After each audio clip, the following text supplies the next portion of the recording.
All right, welcome back to ElitePremierVirtual.com basic FMC training in the 737-800 made by PMDG.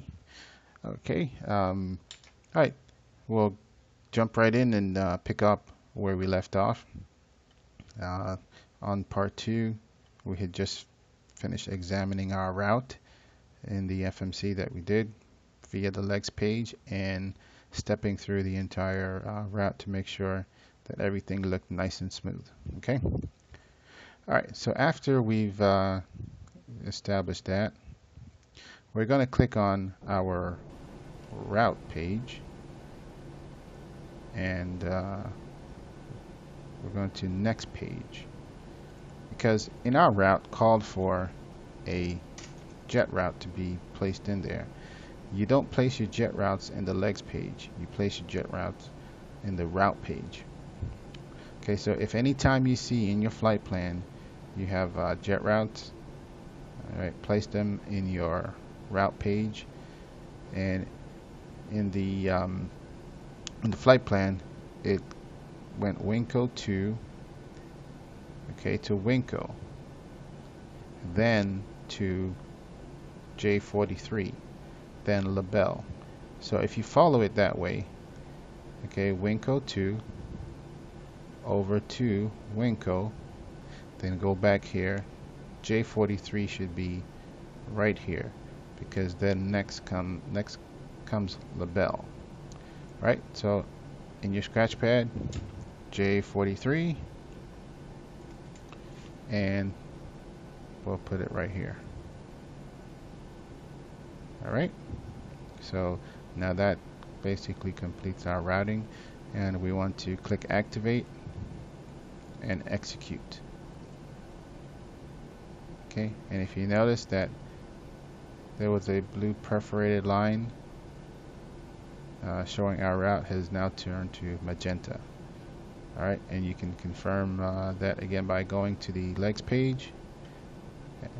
Alright, which will take us to the beginning of the route, and step through just a couple times and you'll see what was blue or like an aqua perforated line is now solid magenta line. Right, so let's go ahead and take the MFD off of plan, which is right here, and put it back to map. Okay, the map will get you back to the beginning of the route, and it'll show your orientation relative to your route. Alright, now that we've done that, next we want to go to initref. Okay, and you see a whole bunch of empty boxes here. The FMC is capable of flying the plane by itself. Okay, however, it's going to need to know a certain bit of information. Okay, because it will climb and it will descend on its own. Okay, so you don't have to do much in the way of having the plane climb and descend. That's all going to be pre-programmed in the FMC, and your LNAV and your VNAV is going to take care of navigating you there, climbing you and descending you. Alright, so the first thing that the FMC needs to know is your gross weight, and then it needs to know your zero fuel weight. Now, a very quick way of taking care of these two numbers is by double clicking the zero fuel weight action button. Okay, and that puts the information in there. So I'll activate my scratch pad, and for reserves, let's say I want 2,000 pounds of fuel in reserves. I just put the number 2 and I drop that right here.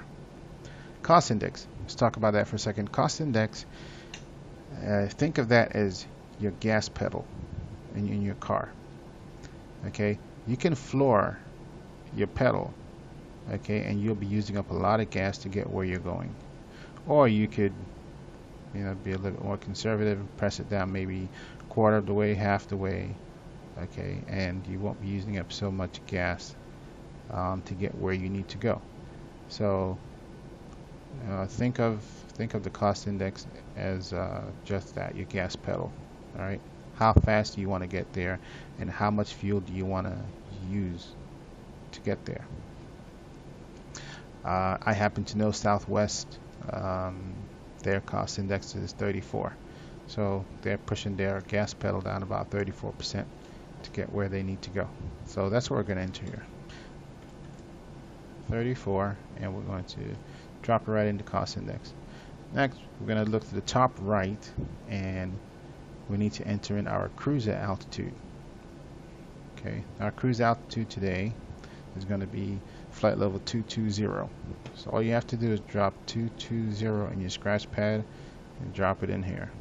Okay, if you notice, it already had flight level 236, which is your optimum cruise altitude for the parameters that you've put in here for this flight. You should not go above the recommended cruise altitude. Okay, all right, so we've entered that information, and we're going to click execute. Next, we're going to hit N1 limit and then take off. We're not going to mess with anything on the N1 for now. We're just going to click take off. Alright, and this is your takeoff reference. It needs to know what degree of flaps you're going to be taking off with. I'm going to put 5%. Drop that in the scratch pad and drop it up here on the flaps. Okay, and center of gravity, it needs to know your center of gravity. Again, a quick way of taking care of this one is just double clicking it. Alright, and that puts the information in there. Next, we're going to look to the right, and we're going to enter in our V speeds. Once we enter the flaps and the center of gravity, okay, they gave you the recommended V speeds right here. So all we have to do is just click on each action button that corresponds with this line to drop the V speeds into the empty spaces here. So I'm just going to click first one, the second one, and then the third one. Okay. Alright. I'm going to deactivate the scratch pad, and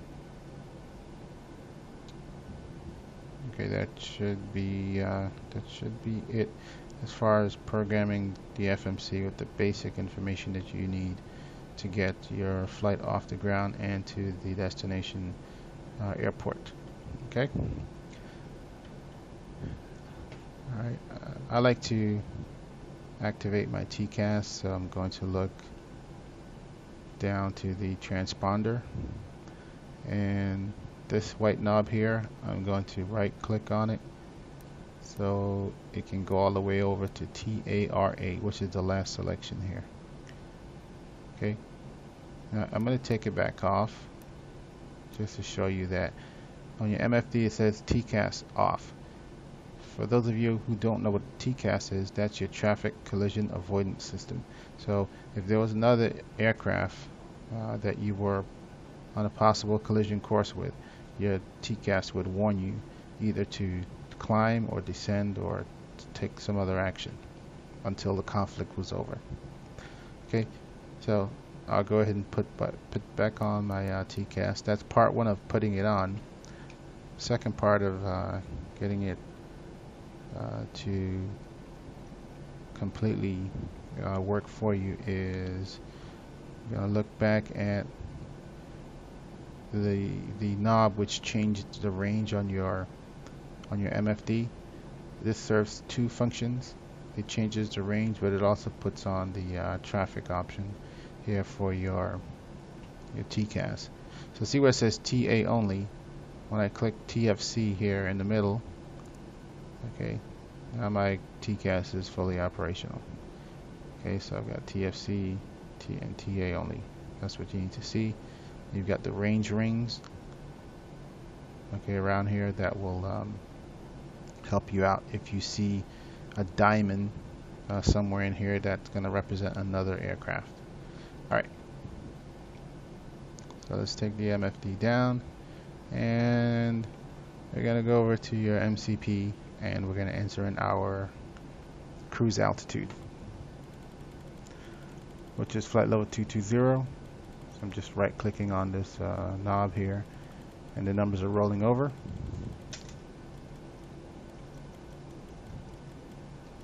Alright, good.